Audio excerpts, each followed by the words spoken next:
எப்பொழுதுமே ராம் நான் ராம் பற்றி பேசும்போதும் யோசிக்கும் போதும், ஏன்னா எப்படி இருந்தாலும் ஒரு 2 நாளைக்கு ஒருத்தர் ராம் பேச்சு வந்துடும். ஏன்னா எனக்கு ஒரு அசிஸ்டன்ட் டேரக்டர் சேர்ந்துருக்கான்.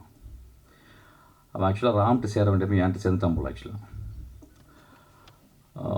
எந்தளவு நேசிப்பான் அப்படின்னா, நான் வந்து ஒரு 10% என்னை நேசிப்பான், 90% ராம் நேசிப்பான். அவன் ஒரு நாள் சண்டை போட்டு போயிட்டான்.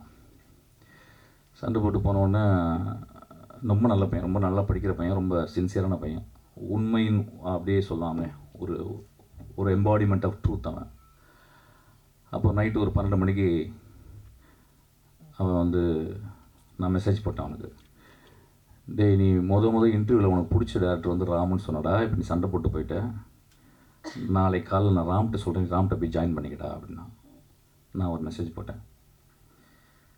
ஒரு 1 மணி நேரம் கழிச்சு எனக்கு மெசேஜ் போட்டான். சார், நான் உங்களை விட்டுட்டு நான் போயிட்டேன், நீங்கள் ராம்கிட்ட சேர்த்து விடணும்னு சொல்லி ஏன் சார் சொன்னீங்க? என்னை வந்து அப்படியே நிராகரிச்சிடும்ல, உங்களுக்கு கோவம் வரலையா அப்படின்னு கேட்டேன். அப்போ நான் சொன்னேன், because I love you so much அப்படின்னு. அவன் அந்த எண்ணில் அழுதுட்டு மறுநாள் காலில் வந்து என்னை கட்டி பிடிச்சிட்டான். ராம் எங்கள் வாழ்க்கையில் எப்பயுமே அப்படி தான் இருக்கிறான்.